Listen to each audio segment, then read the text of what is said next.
Hey, what's up, guys? Tukey here, back again. The series moves on. Let's get right down to business in today's episode because we have a couple of things to get to before we can begin the sim on the 2027-2028 season. Before we thought the series was done, we had to decide a couple of things when it comes to what players we want on the team and where they are going to play. And this is what I've come up with. Let's go over what the NHL and the AHL is going to look like. The first line is Lucas Leidecker or Leidecker. I can't decide. I'm going with Leidecker for this episode. With Nathan MacKinnon and Owen Kreider. Now, you'll notice that some player types might have changed, particularly with Nathan MacKinnon. You should expect that at this point, as at the start of every season, I like to assign the player type that best describes how their attributes are set up. So for Nathan MacKinnon, if you look at his attributes, he's been a playmaker before, a sniper before, and a two-way before. All accurate for his attributes. We're going to run with him as a sniper for now because of what he's been capable of in the past. He scored 38 goals last year, 36 goals a few years ago, 37, 38, and a career high of 43 many years ago at this point. Obviously, our offense really relies on what MacKinnon and Leidecker can do this season. And Owen Kreider, it's a big spot for him as far as his playmaking ability goes, the offensive awareness at a 90. I'm expecting big things from him. When it comes to Nathan MacKinnon, though, a lot of people are thinking now might be the best time to trade him, and I don't necessarily disagree with that. We're going to keep an eye on the scoring race as we progress through this season. When it comes to the idea of maybe getting a replacement prospect who could play on the third or fourth line this season, that is still very much an option. There was a guy, I can't remember his name, who's just drafted by Columbus, though, that could be that player. And I do agree with that, but we also still have Alvin Lowry and Owen Kreider, both whom are good enough to be centers. So if the idea is to get rid of Nathan MacKinnon, we could do so, but in the future, the top six could look something like this, for example. I'm not sure whether or not we'd have Spike Rowe there. We could still even have Nolan Patrick and have that be the top six. It's tough to say. The development of Altshuler and Skinner this season will absolutely play a factor into what we do moving forward. Second line of Lowry, Rowe, and Patrick. Of course, Nolan Patrick, he's pretty much just going to be a part of this team. Mr. Whaler at this point. He's been here for really the entire duration of the series. You have Spike Rowe. Big season for him. Could be a playmaker. We have him set up as a two-way. He could be a sniper as well. He does have a solid shot. It's the 83 offensive awareness that I'm a little bit concerned about. Big season for him. He really needs to prove that he can get the job done in that spot. Third line, of course, is Altshuler and Ron Skinner with Ulf Pressburg. Now, Pressburg and McAllister, that was kind of the debate. Very similar players. Very similar players. McAllister has a better shot, but the overwhelming opinion seemed to be to give Pressburg that spot. So that's what we'll do to start the season. Then, of course, the fourth line is Bob Menard with McAllister and Cristiano Wagner. The thing about Menard, he is a depth forward. You could argue it may be worth keeping somebody like Dave Stoll or Bruce Andrechuk. I'd probably keep Bruce Andrechuk on the team, but I don't know. I have a feeling that Menard might work out on the fourth line. And as a depth forward, it's a toss-up whether or not he'll actually develop at the NHL level. So we'll see what happens. Wagner is somehow actually a fourth-line forward, so we'll see how he develops throughout the course of this season as well. But that was my, those are my options. Wagner and Andrechuk or Menard and Wagner. Wagner was going to be on this team regardless. We're going with the new face in Bob Menard, and let's hope I don't pay for that decision. Although, again, if you look at Bruce Andrechuk, he's not exactly the best defensive forward to begin with, which is kind of what we're looking for. So why not just get rid of him? As far as the defense goes, we are going to keep it the same, and I'll tell you why. Appleby and Tuzolino, both over plus 30 last year, continue to do extremely well. Travis Isaac has been switched to an offensive defenseman to try and take advantage of the 91 offensive awareness. Charlie McAvoy is still a better option than Tony Viggetti, and that is one of the points that was made in the comment section that I could kind of see the argument there. My thought, though, is that we have Johan Telkvist, who could very quickly become a third pairing guy, and Preston Saugus could become a second pairing guy.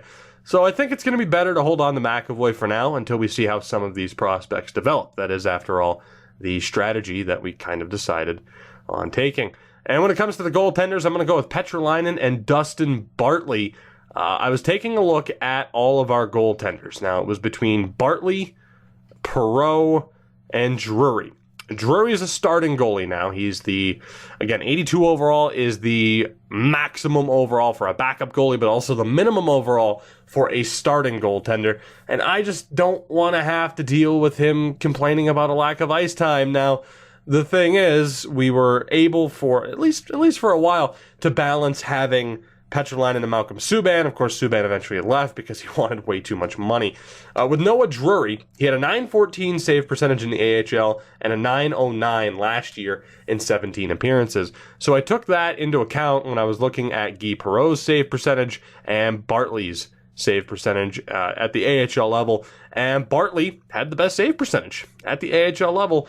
So I figured, why not, give him a shot? Why not? I mean, at the end of the day, we are hopefully not going to have to rely on our backup goalie all that much. We saw what Jyrki Petrolainen did last season. Unfortunately, he fell apart in the playoffs, but if we have to make a change, we will have the assets to do so. That's pretty much what the offensive setup is going to be this season. Down with the Connecticut Whale, Joffrey Versteeg is the key man there. Defensively, it's looking very good with Wellwood, Telkvist, Flood, and Kasparaitis. Alexiev's not too bad himself, although we do need to acquire a right-handed shot. So I think that pretty much covers it. Let's go ahead and make some of the trades that we have to make, moving out certain players that no longer have a spot here. Now, surprise, surprise, by the way, that, when I acquired all of these goalies, that we were eventually going to move a couple of them. That was the point. I wanted to get the best guy, or who I think could be the best guy for the job. I wanted a choice. My choice is Bartley. So Drury and Perreault have got to go. And the question is, who lacks goaltenders? And we got our answer fairly quickly. It's going to be the Arizona Coyotes. First round pick seems possible. What about a first, second, third, and fourth? Why not? Let's just throw that out there and see what they say. That's rejected. First, second, and a third. Still rejected. We'll take out the third. Let's go for a fifth. Arizona, still no. How about just the first and a second? Still no. I mean, it doesn't help that they, don't want the goalies. Is there anybody who wants both goaltenders? That could help. That's not looking all that likely, though. All right, who wants at least one of them? The Bruins.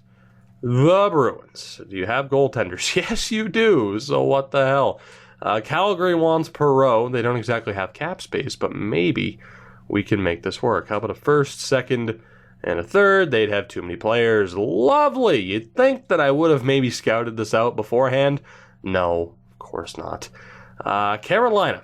While they have Keith, they are in the market for a backup. Unfortunately, they'd have too many players. I could trade these guys one at a time, but I'd rather maximize their value as a pairing and try to get the most out of this that I can. How about a first, second, and 2/3? We might have a chance to make this work with Edmonton. The key is that first round pick. Let's go a first and 2/3. How about just a first and a third? Just the first? You know what? At worst, I missed out on like an extra fourth or fifth round pick. I'm good with it. We acquire a first round pick for two goalies that we don't have a spot for. That's 2 first round picks. Now we are going to have to sign a fifth goaltender just as a depth option at the AHL level. So let's see. Viggetti, Reimer, James, and for the record, Reimer is being traded rather than Christek.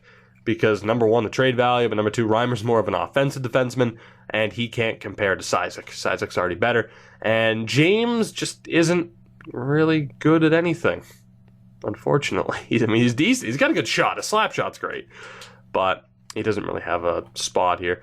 I mean, it comes down to him or Saugus, and I'd rather not have to deal with putting James, on the power play or the penalty kill to try and balance that out. So it all makes sense, and I could still get rid of these 4 as well, and I think I might. You know what? I might as well keep them. Screw it. Might as well see if they can develop. Actually, is there anybody else? No. Okay, so we'll just trade this trio for the moment. Who has roster spots? I do wonder. Ottawa, and you want the players. Perfect. Perfect. Do you have any players I'd want? No, you don't. Not really, although this Martins guy could be half decent. 69 overall at 19 years old. Bob Martins. Power forward extraordinaire. Former 6th overall pick. And there's also Pekka. Right, this guy, though, 74 overall at 20 years old. Cameron Leahy. Smaller playmaker, another former 6th overall pick. You know what? He could be fair return. He could be. The problem, of course, is that they don't want to trade draft picks. Another problem is I really don't want to have to get players under CHL deals because that means the AHL is a little bit weakened. As it is, I think we have players that are on AHL deals right now, if I'm not mistaken, or in the CHL. Do we have players that are back in junior? Actually, if we don't, it might be worth going after those 2 guys. Never mind, I was mistaken. We're going to have the extra roster spots to do it, so let's go ahead. Martins. I don't have a good feeling about trading for Pekka, though. I mean, there's a chance he could develop. You know what? Let's just go for it. Will that go through straight up? I'd kind of be alright with it. It didn't, and they don't want the certain players. Okay. Tampa. You're not going to have enough cap space for this, so let's not waste our time. Washington, though, could be the perfect fit. And they have some high-value targets here, don't they? They do. Schremp and Copeland. Also, this guy, Cahill, 66 overall at 19 years old, could be half decent. But I think the main guy here would be Robinson Copeland. Hell of a name, Robinson Copeland. But he would be a strong target for us. And Cristiano Schremp. What's up with the name Cristiano lately, man? Wrong sport. Copeland. Would it be possible? 3 for 1?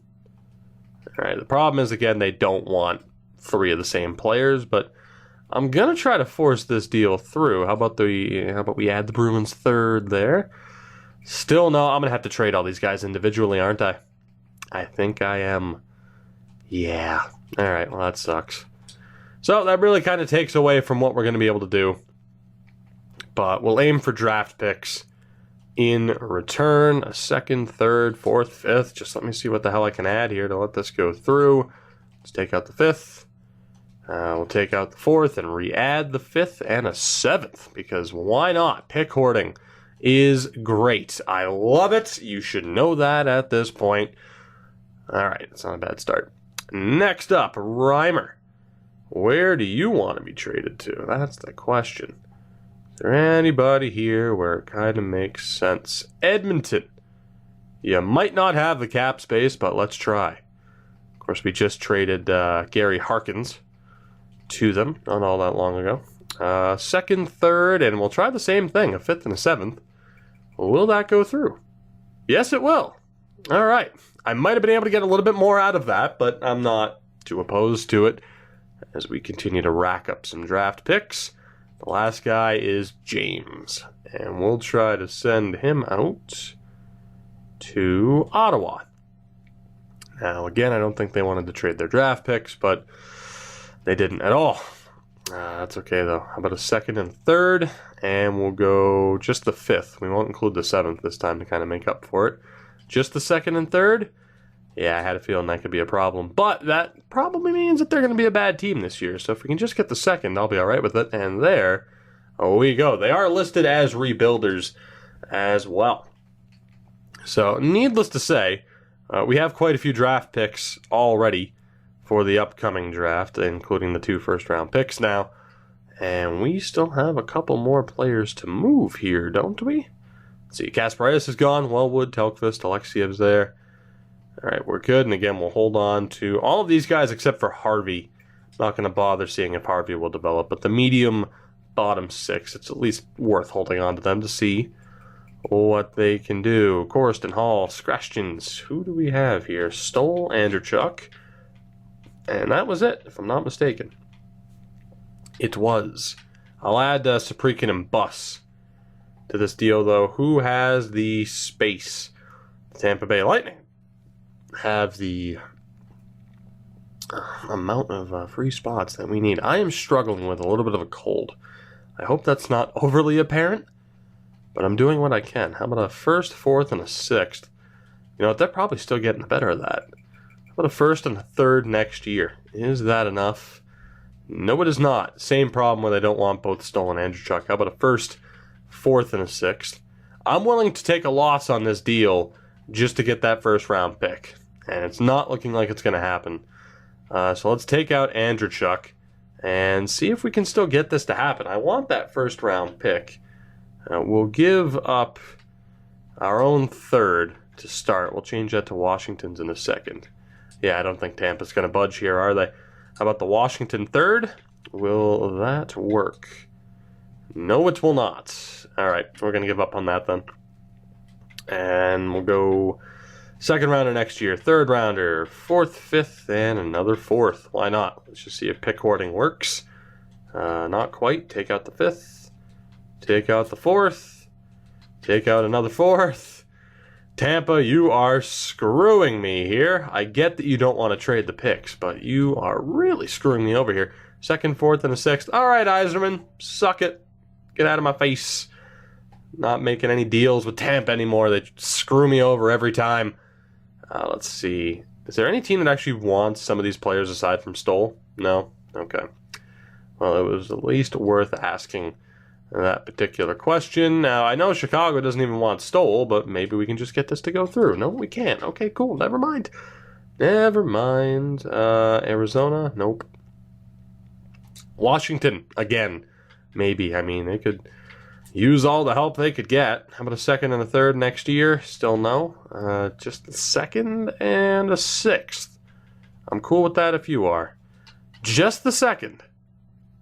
Just a bit low, they say. All right, well. All right, well, if it's just a bit low, then the seventh rounder should work, right? No, of course not. A bit is debatable now, isn't it? What's a bit to you compared to me? Now, there you go. The deal goes through. Lovely. Lovely stuff. I didn't expect this episode to happen, first and foremost, but I also didn't expect this to be a very heavy, like, hey, let's set up the team kind of episode. Yet here we are. Here we are. Who wants Andrechuk?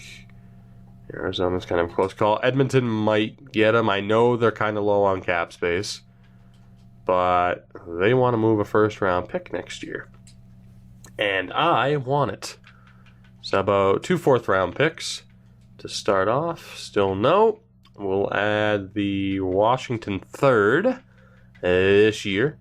Is that enough? Yes, it is. There you go. Andrechuk and a couple of picks are moved out to Edmonton for a first-round pick next year. And we're pretty much good to go. Let's take a look at the free agent list, though, shall we? We're going to go to goaltenders first. We need a fifth-string goaltender. Not quite sure who I want to pick up here. Preferably a veteran who doesn't mind just, collecting a paycheck like 41-year-old Corey Schneider. Also, Zane McIntyre's there. Kristers Gudlevskis. This dude who, again, just, Jesus Christ, some people win the genetic lottery, don't they? Let's sign Corey Schneider. Why would we not? We'll give him the max deal. I wish I could give you $15 million, Corey. I am not allowed to do that anymore. But there you go. Corey Schneider will be our option there. Now I need a right-handed shot and a depth right-handed shot on defense. So we want as good of a player as we can get and someone who's not going to complain about, you know what, actually I want to look for somebody who is minor league top 6 at best, because they are going to be playing third pairing minutes. So we got Johannes Johansson, great name, but no. Henry Yokiharju, no picture, that's unfortunate. Who else? Sean Day, Logan Stanley, Oh, what can we say, Logan? It just didn't work out for you. Frankie Corrado is a little bit too good. I don't know who I'm looking for in particular. All right. Oh, he's a lefty, though. I have to do it, though. I have to. I'll play him on the right-hand side. Who gives a shit at the AHL level? All right, Phil Crosby's the first guy. Now, I would prefer to get a right-handed shot here. It doesn't necessarily matter, but I would prefer them to be a right-handed shot. And we'll see who that ends up being. I don't care much for any of those players. Is there someone here who we can at least recognize? Maybe there's a guy named Yoshi Scott Harrington. Is a lefty. All right. Bodine was our player, wasn't he? He was. Former 7th overall pick, Nicholas Bodine. Ouch. 88 offensive awareness, though. You know what? Let's bring him back, too. Like I said, I prefer it to be a right-handed shot, but let's reunite the boys down in Connecticut, shall we? So that pretty much sets us up. As far as depth goes, I have 2 depth defensemen. I could use one more guy. So let's... Oh, baby, we found him. It's another lefty, but whatever. Let's go. The Connecticut Whale, without a doubt, going to be Calder winners this year. And then forwards, or 4 forwards here, we could look for whatever depth guy kind of makes sense. Sean Dainton? Not tremendous. I mean, it would be depth players, would it not? If I take a look at the AHL lines yet again, I'm 99% sure it would make sense for them to be depth players. Of course, again, for defense now, we'll have Crosby there, and then we'll have Neterost, Bodine, and Haig as the depth options, which is pretty good. And then on offense, I mean, we have a couple of medium top 9 players, but it's at least worth seeing how they develop. So as far as our depth option goes, we have Kessel and Celios. Nilsson is not ours. So let's go with, you know what? I think I'm just going to sign Nilsson. Yeah, let's go sign Marcus Nilsson, and we'll pretty much be good. That way, too, I can get rid of him at the end of the season. I didn't check to see if he was a lefty or anything. Why did I not? I'm 99% sure he was a left wing.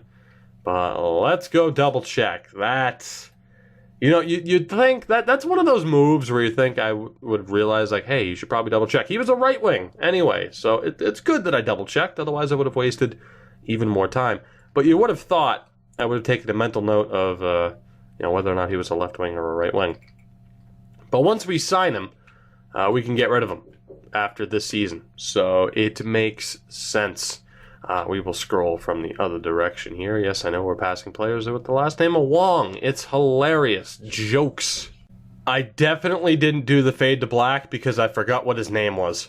I definitely didn't do that. Anyway, Marcus Nilsson, let's sign him. Even if it's to an entry-level deal, like I said, it's fine. And that way, we can trade him at the end of the season, and I can just go best lines down at the AHL. I could trade him midway through the season. The last thing we have to do, let me just double check that the trade block is clear. It's not, and we'll set up scouting. I still plan on simming roughly a month into the start of the season. Might be worth taking a look at captaincy as well. That's something we haven't done in a while. Nolan Patrick is still my captain and still your captain. He is, again, as I mentioned, the face of the Hartford Whalers, although really it's Lydecker. Maybe we'll demote him. Maybe we'll give it to Lydecker. We shall see. Although you could argue, too, Zelino and his amazing afro would be a good option for captain. There's a couple of decent options. Let's go over to scouting. It's the last thing that we have to do. There's an N. Gallagher. Are you a Noel? You're a Nathan. Damn. So let's take a look. You're projected to be undrafted anyway.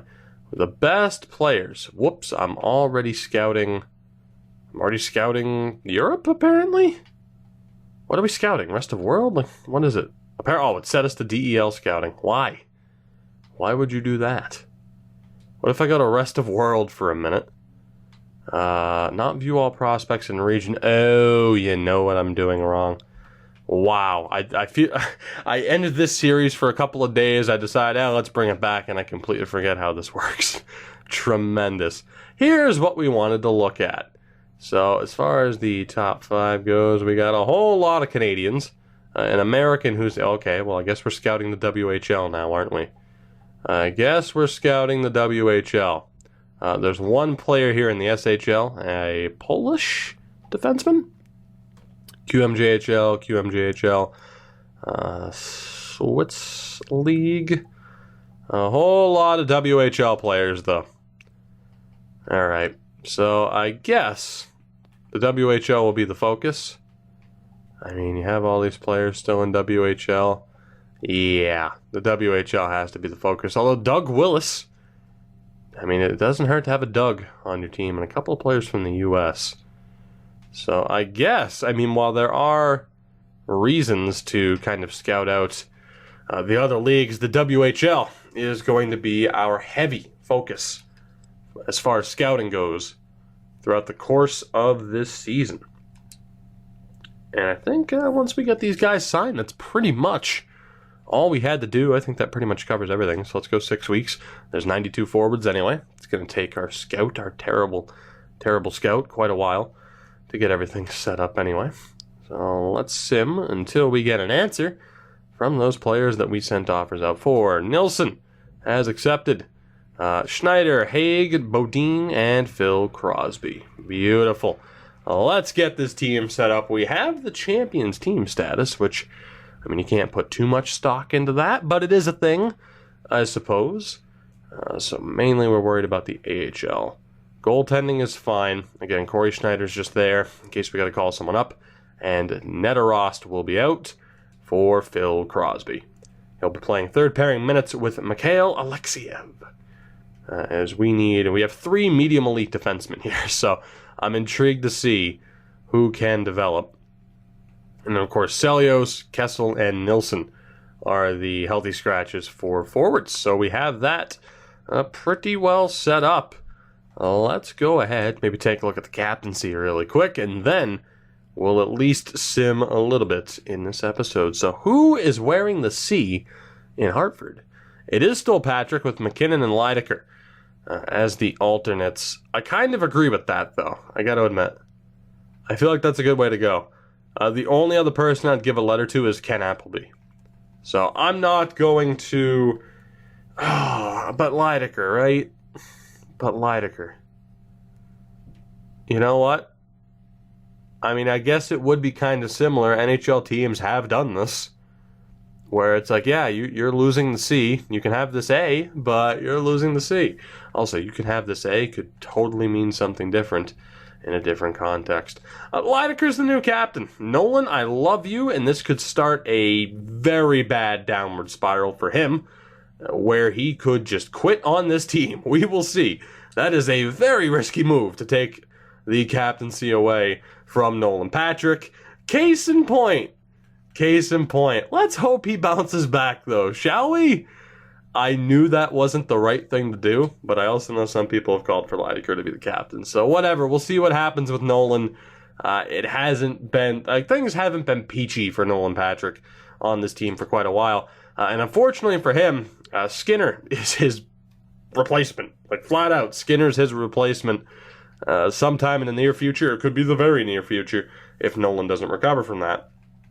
And as far as captaincy goes down in the AHL, I don't disagree with that. Although, actually, I do. I definitely do. Phil Crosby must be our captain. That is a thing now. So we got Phil Crosby. We'll give another letter to Telkvist because he still deserves it. And I'm thinking Wellwood will still get the other letter. It's either Versteeg or Wellwood. And we're going to go for Wellwood. Actually, Versteeg. Sorry, Wellwood. Hopefully you don't hate me. Again, I normally don't like changing that because it's not worth it. You just piss people off for stripping them of captaincies. But, whatever. It shouldn't be the biggest deal in the world. Although I think Wellwood did drop an overall point. I'm pretty sure he did. So that's good. Let's go ahead and move forward at least a couple of weeks into the regular season, and we'll see what we have on our hands when it comes to both teams. So let's go ahead and aim for November 1st at the very least. I'm not sure what to expect out of this team. Of course, in both this and the now deceased Montreal series, we kind of started to take the approach of, letting players develop, especially too since EA, fixed it as to where unsigned players could actually develop. We had a 6-1 or a 5-2 preseason? Regardless, that's not bad. 5-2. We lost to Colorado. Not too shabby though. I'll take a 5-2 preseason. And now with McKinnon's hurt. Not badly though. I was gonna say with the different approach, I'm not entirely sure how we're gonna do. Obviously, the Connecticut Whale, it's been a very poor start to this season. No real surprise there. We don't expect them to have any success. Actually, the reverse record: 4-1 and 1-4. There you go. Let's go ahead and scout the WHL defense for 6 weeks as well. That is my main focus this year, is get as much info on the players of the WHL as we possibly can. And it has been a fairly strong start to this season, 7-2 through the opening month. You know what? Let the good times roll. Let's keep moving forward. If we start to kind of slip a little bit, then maybe we'll consider stopping, which, there you go, 2 straight losses. Can we make it 3? No, we beat Pittsburgh. Boo! Boo, I wanted a losing streak. Reverse psychology. I wanted a losing streak. I wanted the February free fall recreated. And unfortunately for me, EA is saying, no, you will win, which I disagree with. I think we should be losing every game ever. We should be 0-82. Charlie McAvoy's out for a week or two. That's a little bit rough, but not the end of the world. I can actually just outright call up Telkvist. I'm not going to, though, because he's not out for too long. I'm going to call up Nicholas Bodine, just so that I don't have to also edit the AHL lineups. So this is going to put our team into a little bit of a problem situation, because I'm basically just going to put Bodine in the lineup for Charlie McAvoy, which is probably not for the best. But let's do it. I mean, McAvoy's only out for a week. He might even be back before the Islanders game on the 27th. There is a chance of that happening, and there you go. Case in point, it did indeed happen. So let's take Bodine out of the lineup. Of course, we'll take a look at stats and whether or not certain players have developed. Before we call it an episode, we have lost 3 out of our last 6. It's not the best stretch of games, but we do end the month of November with a victory and a 16-4-3 record. Let the good times roll. As long as we keep winning like this, I am content to just keep simming. Because again, any time that you are doing this well and you stop, you are risking the game saying, oh, really? Well, when you come back in a couple of days or a day or two later, whatever, you're risking the game just kind of telling you to stick it. And it's not good. I don't want our luck to change. We are doing, never mind, our luck is great. Oh, our luck is so great. We're the worst. We are the absolute worst. Never mind. And Preston Saugus is out. Assistant coach, replace player, please. Since we have that player on our team. But my God, aren't we just the worst? We should not. How do we even have 20 wins? This scrub team, how could we possibly be doing so well? This game is rigged. Is the reverse psychology working, EA? Please let it be working. We only have 4 games left now. Make that 3 in this month. Reverse psychology, please work. Lead us to victory. Because unfortunately, I think at the end of December is when we're probably going to call it, because we are starting to slip up a little bit. Because we're the worst and we deserve to be losing. And we shouldn't win any games ever. Especially this game against Florida. See? Damn it.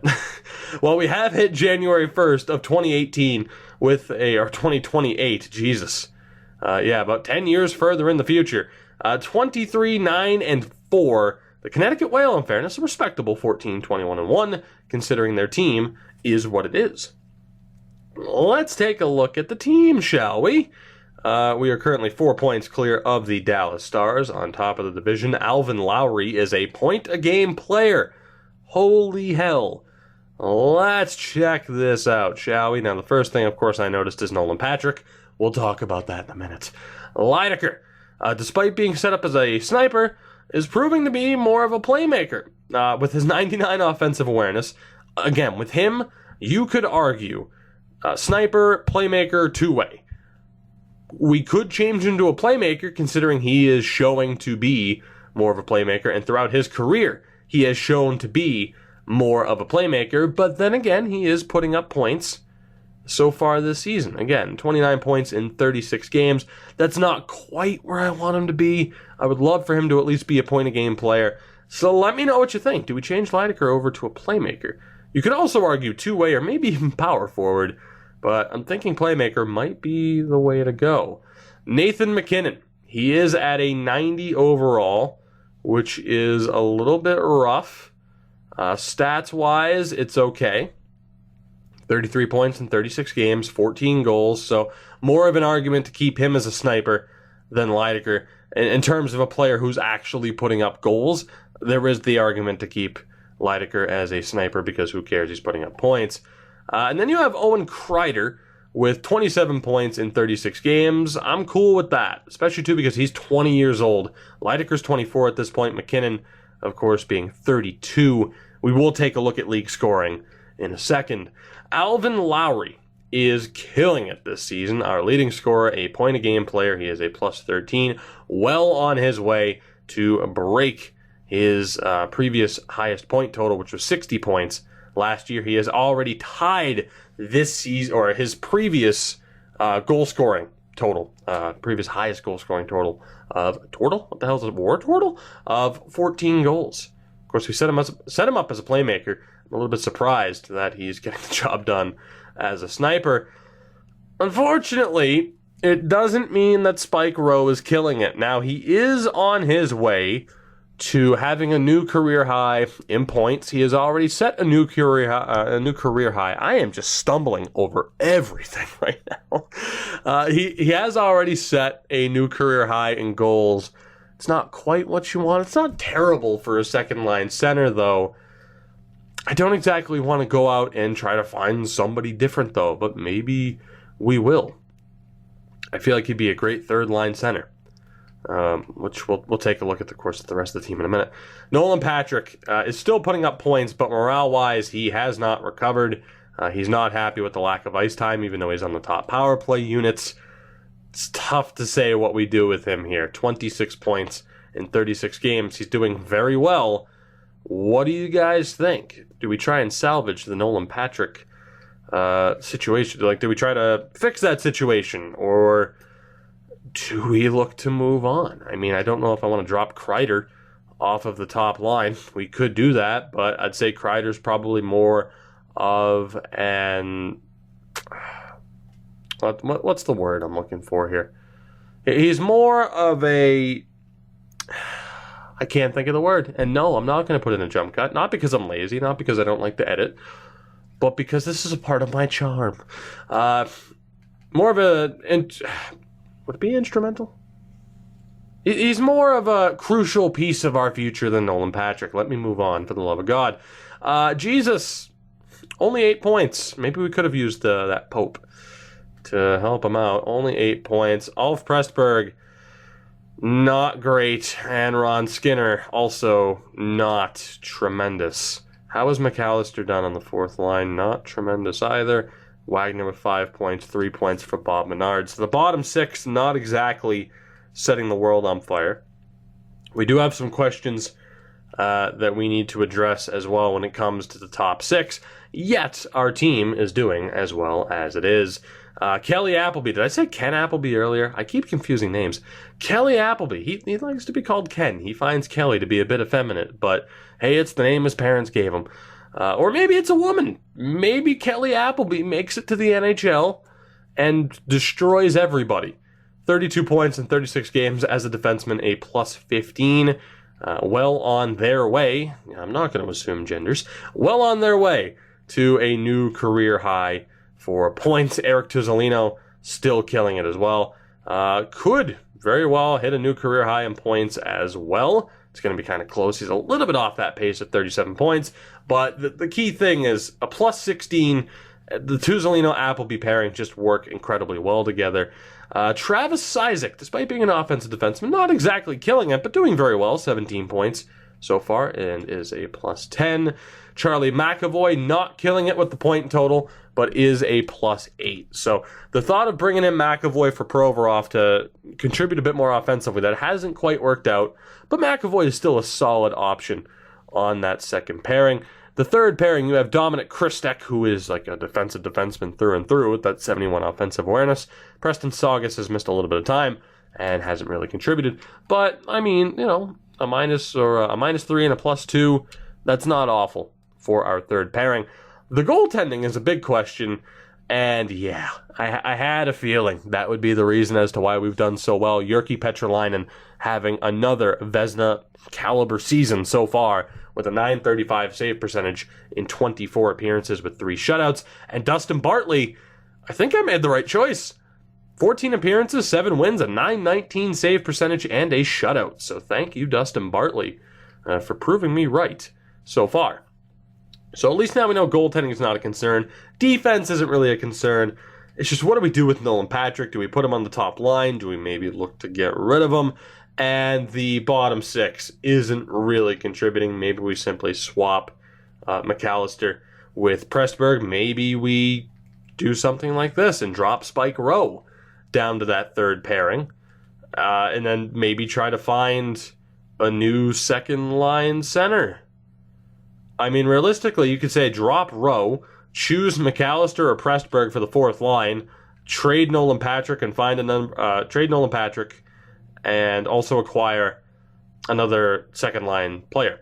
So basically, what I'm trying to say, an easier way to phrase that would have been drop Spike Rowe, pick between McAllister and Pressburg, and then acquire a new second line center and a new second line right wing. That is an option. However, Ron Skinner is very quickly going to be that second line right wing. So if we wanted to trade Nolan, to be honest,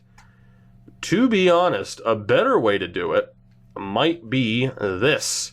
And just have the second line be Altshuler, Lowry, and Skinner, which is what it's going to be in the very near future anyway.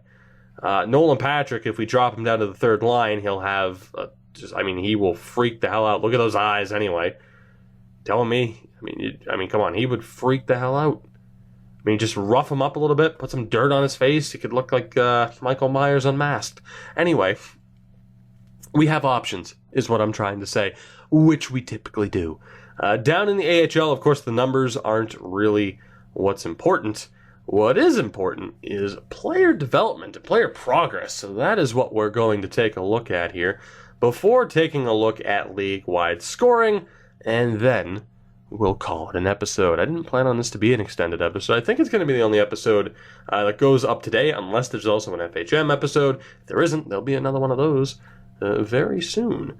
As far as player development goes, again, you can take a look at the current overall if you want. I prefer to just look at the natural growth rather than statistical.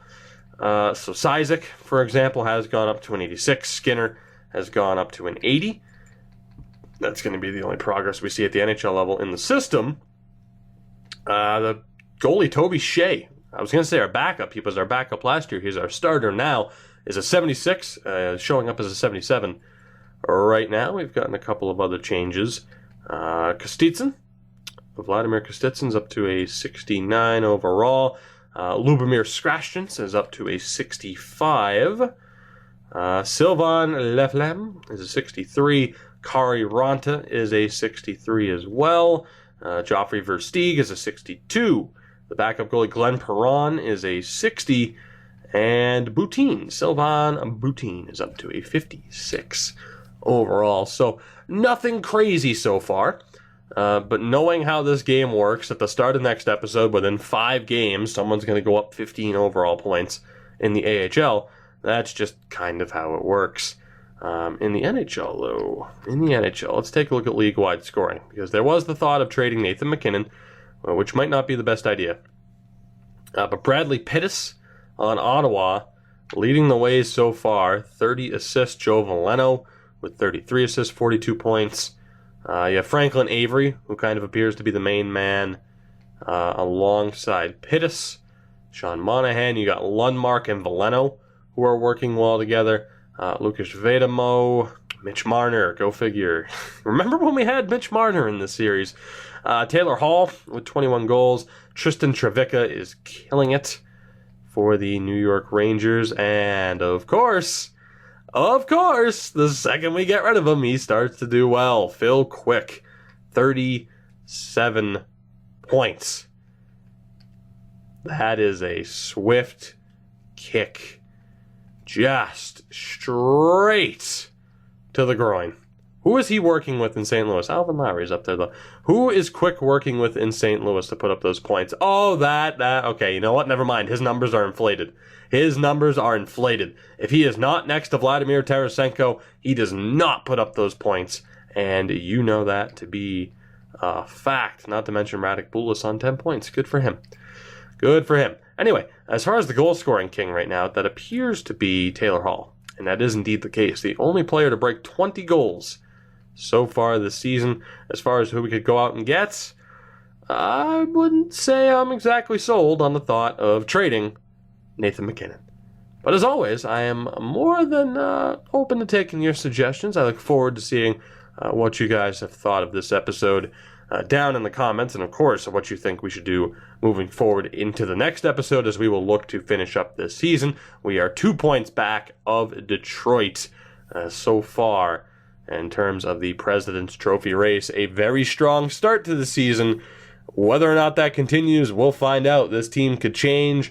Crazy things have happened. But I look forward to finding out what's going to happen next, and I hope you feel the same way. So that'll do it for this one. As always, if you did enjoy, you know what you can do to support the video and the channel, and of course the series, which was so close to being canceled basically, is back. And we'll see how it goes moving forward. I can't say, though. Like I said, I'm not lying when I'm like, hey, I'm intrigued to see what's going to happen next.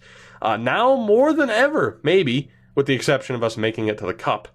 Am I really intrigued to see what's going to happen next? I'm rambling at this point. You know what you can do to support the video and the channel. Links are in the description to my Twitter and Twitch. Follow me on both of those platforms if you haven't already. Thank you for watching. I'll catch you next time. Goodbye.